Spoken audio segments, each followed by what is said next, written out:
বাড়ি থেকে বেরিয়ে বর্ধমান স্টেশনে এলাম, আর সেখান থেকে ট্রেন ধরে চলে এলাম আমরা এনজিপি স্টেশনে। একদম সকাল সকালই আমরা এনজিপি স্টেশনে পৌঁছে গেছিলাম, তাই ম্যাগি দিয়ে ব্রেকফাস্টটা সেরে উঠে পড়লাম আমরা শেয়ার ট্যাক্সিতে। আমাদের গন্তব্য ছিল গ্যাংটক।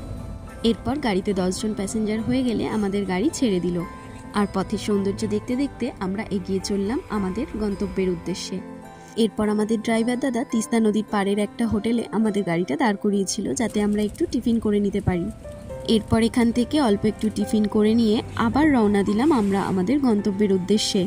পথের সৌন্দর্য দেখতে দেখতে আমরা পৌঁছেও গেলাম গ্যাংটক শহরে।